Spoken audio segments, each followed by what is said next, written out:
próprio só poderia ser um único regime próprio vinculado somente aos servidores de cargo efetivo, né?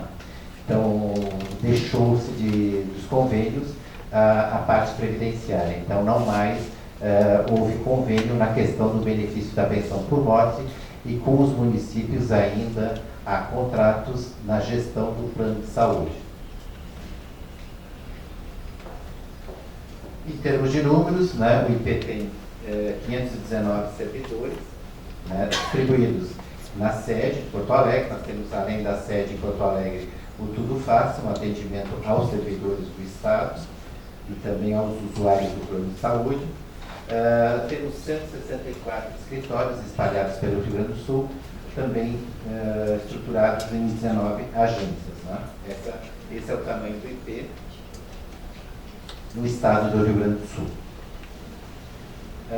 Mais números, então, o IP, em relação ao plano de saúde, nós geralmente já estamos falando na casa de 1 milhão de usuários do plano de saúde. Aqui estão os servidores e os familiares, né, servidores do Estado e servidores daqueles municípios conveniados com o Estado, conveniados no plano de saúde.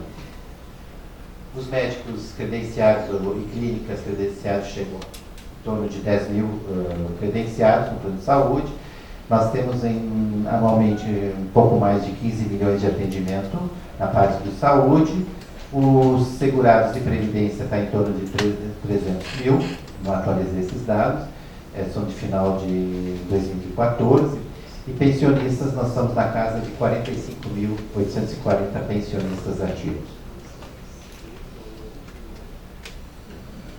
A gestão do IP, então, dentro das duas áreas fins, né? Então, é a questão da prevenção, promoção e assistência à saúde do servidor público, com equilíbrio atuarial de longo prazo, com fundo de reserva, tá? É a questão do plano de saúde. Na área previdenciária, é a previdência do servidor público de cargo efetivo, com equilíbrio financeiro atuarial e consolidação do gestor previdenciário. Então, esse é o IPERES. E antes de falar de IPA e previdência, sempre é bom trazermos os conceitos de seguridade social, onde está inserido a questão previdenciária, né?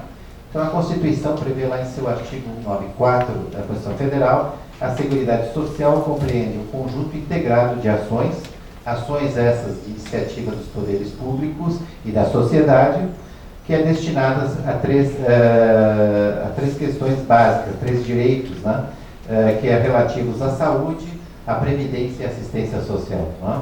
Então, muito se observa em declarações, quando alguém argumenta a questão previdenciária no regime geral, ela é deficitária, mas no conjunto da Seguridade Social ela é superavitária, né? O volume de recursos arrecadados em termos de Seguridade Social, ela é superavitária.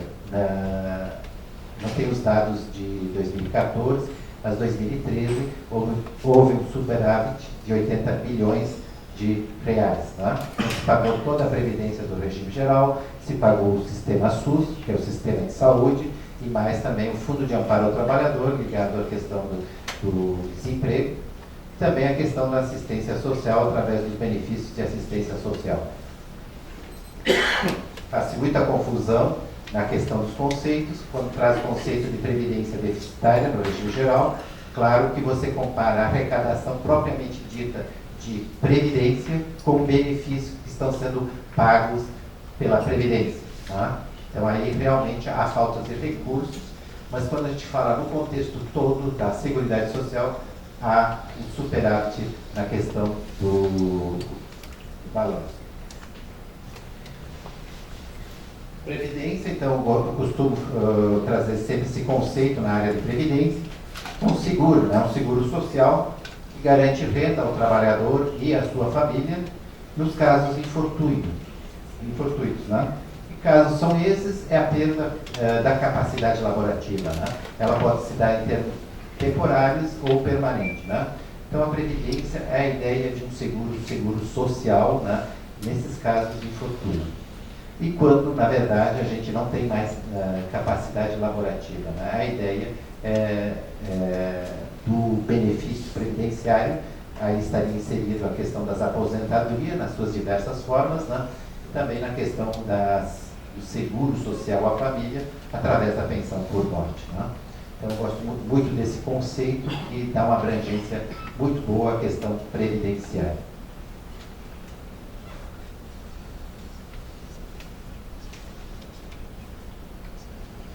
Então, dentro do IPEX, nós temos então o gestor do regime próprio de previdência social, é o IP Previdência, assim nominado na Lei 12.909, lá de 2008. Tá? Lá está, por exemplo, previsto toda a gestão dos benefícios previdenciários, seja da aposentadoria e pensão por morte, e agora, mais recentemente, com as leis dos fundos previdenciários, as leis que tratam do regime financeiro capitalizado, está inserido também o auxílio-doença, salário maternidade, para esse grupo de novos servidores que ingressaram a partir das leis, né, lá de meados de 2011.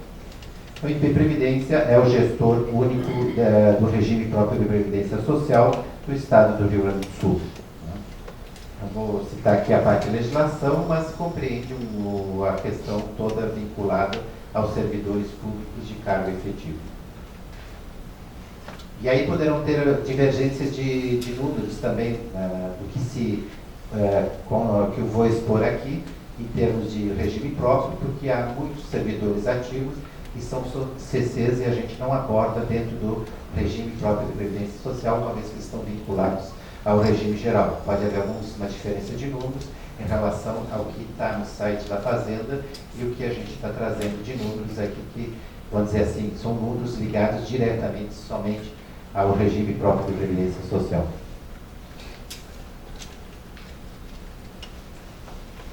Então, quais são os segurados quem são os segurados e os beneficiários do regime próprio de previdência social? Como eu havia falado anteriormente, com as leis 13757 e 13758, que criaram os fundos previdenciários, nós tivemos uma segregação de massa lá em meados de 2011. Ou seja, a partir da entrada em vigor das leis, todos os servidores públicos que ingressaram no Estado, com algumas exceções em relação à questão da continuidade, eles fazem parte dos fundos previdenciários, né, que estão vinculados ao regime financeiro capitalizado. Né. Os demais servidores, nós chamamos o grupo dos mais antigos, né, dentro do Estado, então são aqueles servidores que estão vinculados ao regime financeiro de repartição simples. Né. Então aquela velha questão da repartição simples é uma compensação, vamos dizer assim, entre gerações. Né. A ideia da repartição simples, quando iniciou, era que a geração atual contribui para a geração que está usufruindo dos benefícios, né? E essa geração atual, depois, futuramente, quando estaria usufruindo dos benefícios, os novos que ingressariam seriam os que estariam a partir da contribuição. É um modelo que, com o tempo, ele já está desgastado, né? E de difícil implementação, haja vista a própria transição demográfica da população como um todo, né? Nós temos muito mais gente, muito maior população com a idade avançada do que a natalidade está muito baixa. Então, esse compromisso entre gerações não dá mais para ser trabalhado na questão previdenciária. Né? O que nós temos que trabalhar hoje é o seguinte: você tem que acumular os teus recursos enquanto servidor para os teus benefícios. Né? Essa é a ideia, é um regime nós chamamos de regime financeiro capitalizado, né? O sistema de capitalização, de acumulação de recursos para pagamento dos futuros benefícios. Né?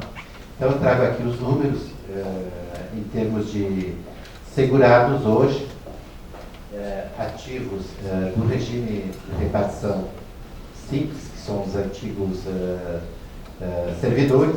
Nós temos 106 mil servidores no quadro ainda ativos. Né? Já no fundo previdenciário, seriam os servidores que ingressaram a partir de meados de 2011, vinculados ao fundo, então, capitalizado. Nós temos aí 20.754 servidores. Né?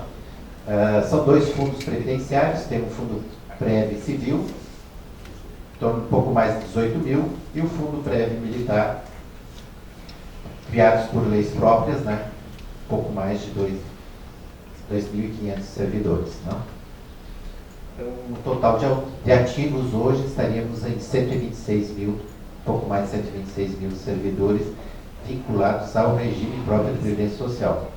Não estão computados aqui CCs, serviços terceirizados também, e a parte da despesa dos serviços terceirizados também fazem parte do cômputo do comprometimento da receita corrente líquida. A turma dos beneficiários, então, os aposentados, nós temos 2 já dentro dos fundos capitalizados, 2 servidores que já estão aposentados, né?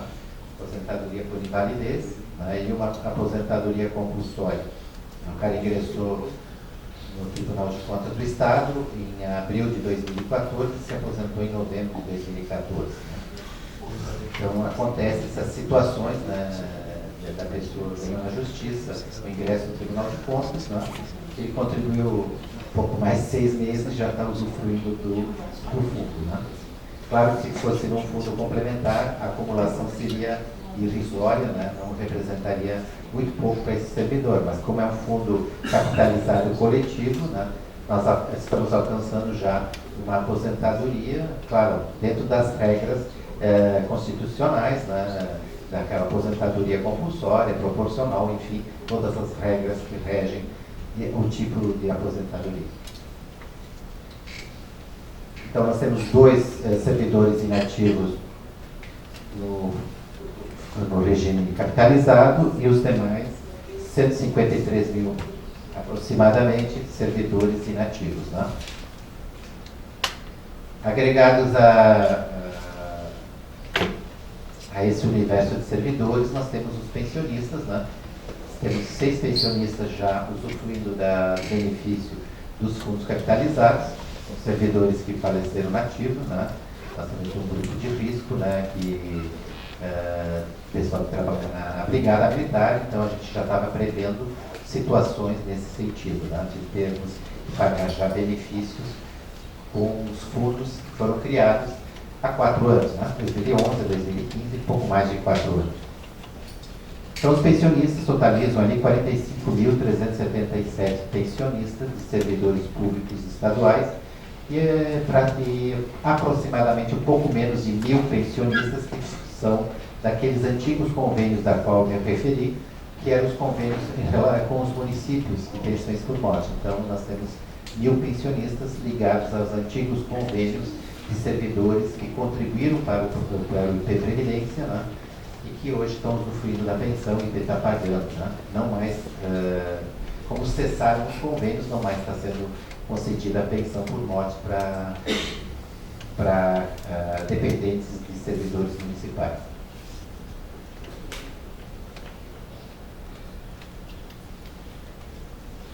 Então, a distribuição fica mais ou menos desta forma, né, dentro do regime próprio de previdência social. O pensionistas em torno de 14%, os inativos 47% e o restante de ativos, então, é o grupo de ativos, em torno de 40%. Em relação aos regimes financeiros, né, então, o maior grupo ainda continua no regime financeiro de repartição simples, né? E capitalizado, já temos ali uma representação de 16% no cômputo geral dos servidores ativos, aposentados e pensionistas.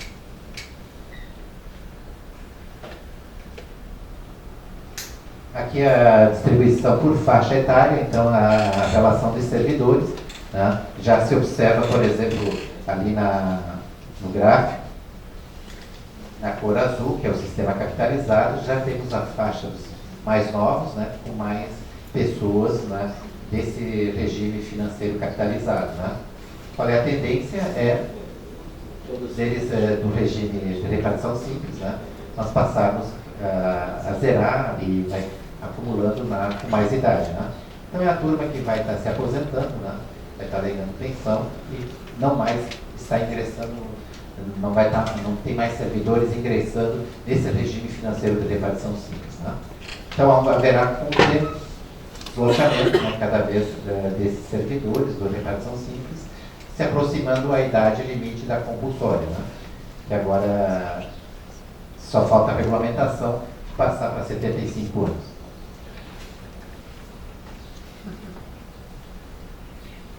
Só para vocês terem conhecimento, então, como nós temos a gestão plena das pensionistas dentro do IPERGS, essa é uma distribuição das 45 mil, um pouco mais de 45 mil pensionistas ativas. Tá?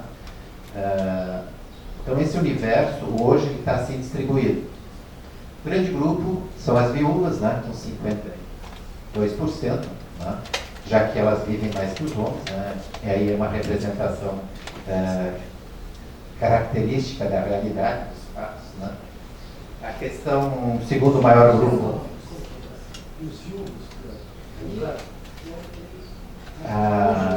O segundo grande grupo é as filhas solteiras, né? Ainda nós temos um grupo considerável de filhas solteiras na legislação antiga. Né? Nascedouro é aquele sistema militar, que as filhas de militares, para não ficar desamparadas, se não fossem casar, né? Seria garantida uma pensão. Né? Isso, claro que nos dias atuais, né, já todos estão inseridos dentro do mercado de trabalho, né, independentemente do estado civil, né, então não se justifica mais isso. Né. Mas o que acontece? São pessoas que se utilizaram da lei, né, e estão percebendo o benefício, e esse benefício ele é pago